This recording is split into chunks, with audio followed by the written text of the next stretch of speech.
Olá, eu tenho uma pergunta para fazer. Qual é mais importante? A tua intenção ou a tua ação? O que a gente faz ou o que a gente quis fazer? Vamos pegar um exemplo para cada lado. A pessoa chega assim, o chefe, e pergunta para o empregado dele: você fez o relatório que eu te mandei fazer? Ele fala: não, eu queria fazer muito, mas não deu. Eu tive outras obrigações, eu quis muito, mas sinto muito, não deu. Nesse caso, o chefe vai falar: olha, você tem que fazer o que eu te mando fazer. O teu trabalho é esse, você tem que fazer. A tua intenção, nesse caso, foi muito boa, porém teus atos não estão corretos. E se fosse ao contrário, vamos pegar um outro exemplo em outro lugar, que a pessoa chega e pergunta assim para outra: vem cá, você levou um presente para o aniversário do Joãozinho? Ele fala: levei. Então o Joãozinho recebe o presente dele, ele olha, todo mal embrulhado, todo mal preparado o presente, e o Joãozinho não ficou tão contente assim com o presente. Aí o amigo fala: por que você deu um presente para ele assim, tão mal embrulhado? Fala: não, mas importa o presente, eu peguei o ato, comprei e dei o presente para ele. Que importa que eu pensei, como eu estava com muita vontade de dar o presente ou não? Ou seja, a gente percebe que nenhum dos dois sozinhos é suficiente. As ações sozinhas não são suficientes e tampouco a intenção sozinha é suficiente. E a própria lei de todos os países do mundo leva em conta a intenção da pessoa. Se alguém comete um assassinato sem querer, ele vai ser enquadrado em outro crime que quem mata uma pessoa com intenção. O que a pessoa pensa na hora que ela faz alguma coisa, com certeza muda o ato que ela fez, a importância do ato que ela fez, por mais que o resultado tenha sido o mesmo. Dentro da Torá, a gente é pedido para fazer tanto o ato correto quanto o pensamento correto. O pensamento correto na Torá se chama intenção, kavaná. Como assim? Vamos dizer que a pessoa coloca o tefilim dela todos os dias. Tá? Todos os dias coloca o tefilim dela. Enquanto isso, pensa em uma coisa que não tem nada a ver com outra coisa, nem sabe porque ela põe o tefilim e coloca o tefilim. O ato dela está correto.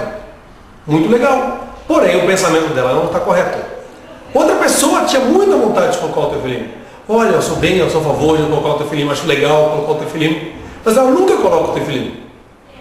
Então, como se fosse uma outra palestra que a gente tem aqui no nosso site de vídeos, que judeus de coração. Então, o que a Torá vai pedir para a gente é uma combinação dos dois.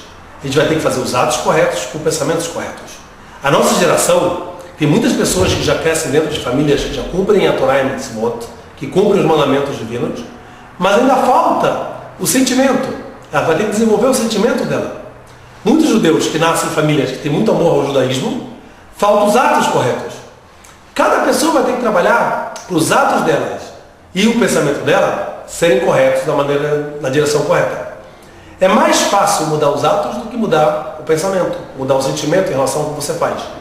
Então, a gente não pode ser um robô que faz tudo sem pensar, mas a gente também não pode ser frio. A gente não pode ser um robô, fazer tudo sem pensar. E também a gente não pode simplesmente ter no coração o nosso amor e não expressar o que a gente queria fazer. Tem um livro chamado Deveres do Coração, que ele traz como uma pessoa pode trazer para o sentimento as coisas que ela já faz como ação. Por exemplo, uma pessoa que já cumpre um trabalho, uma obrigação que ela tem, como ela pode fazer para conseguir gostar do que ela está fazendo? Vamos dizer que a gente acha correto fazer caridade.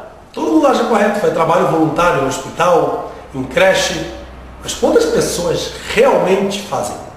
De todas essas que acham certo, desse grupo de pessoas que acham certo fazer, quantos por cento dessas pessoas realmente fazem a caridade prática? Por que não? Por que as pessoas em geral não fazem? Porque da cabeça, que é quando você acha certo uma coisa a fazer, como a gente falou na outra aula, até o coração, que você realmente vai gostar do que você está fazendo, vai levar um caminho muito longo, você vai ter que desenvolver para aprender a fazer o que você gosta. Então, nesse livro Deveres do Coração, ele traz que uma das maneiras é a pessoa estudar mais uma vez, mais uma vez, mais uma vez o mesmo assunto para tornar consciente o que ela está fazendo. E para a gente ter consciência de alguma coisa nesse mundo, a gente precisa de 3 etapas e 3 fatores. Número 1, 3 ferramentas a gente tem para conseguir tornar alguma ação nossa consciente. Número 1, são os nossos sentidos. Nossa visão, nossa audição, se torna consciência do que está acontecendo. Número 2, nosso intelecto. Com o intelecto, a gente vai conseguir perceber o que a gente está vendo. Você pode botar uma mosca nesse quarto durante 20 anos, ela não vai conseguir entender o que está acontecendo nesse quarto. Ela consegue perceber uma realidade dela, que os sentidos dela dão para ela. Onde está a comida, onde estão os perigos. Mas perceber o que é, que é uma sala de aula, ela não tem intelecto para isso. Então o intelecto é a segunda força que a gente vai usar para perceber uma realidade. Então, de acordo com o nível intelectual de uma pessoa, é quanto que ela vai conseguir entender perceber essa realidade. E o terceiro é uma tradição, que é passado por uma fonte confiável. Uma tradição original de uma fonte confiável. Por exemplo, você quer aprender medicina, você vai estudar com médicos que já estudaram medicina, com pesquisadores em uma universidade de medicina. Você não vai aprender medicina com um caseiro do sítio que você tem. Você pode aprender alguns truques para curar, assim, um machucado, uma pomada, mas você não vai aprender medicina. Para aprender medicina, você tem que ir no original. Ensina a medicina original. A mesma coisa, na hora que a gente vai querer perceber a existência divina. A gente vai ter que procurar quem tem uma tradição também, desde qual é a origem do monoteísmo, qual é o original. Bom, o meu objetivo não é falar dessas 3 etapas, é só para perceber, para a gente falar sobre a percepção da nossa realidade. Para a gente perceber uma realidade, a gente acha, vamos seguir com o nosso exemplo de fazer caridade. Número 1, a gente tem que ter consciência, perceber com nossos próprios sentidos o efeito que a caridade causa nas pessoas. Olha só, você ajuda uma pessoa que precisava, uma creche, um orfanato, no hospital, você está ajudando pessoas que necessitam, você está percebendo isso. Número 2, intelectualmente. É uma coisa correta intelectualmente você fazer. Você vai usar o intelecto para perceber que é necessário que a humanidade faça caridade.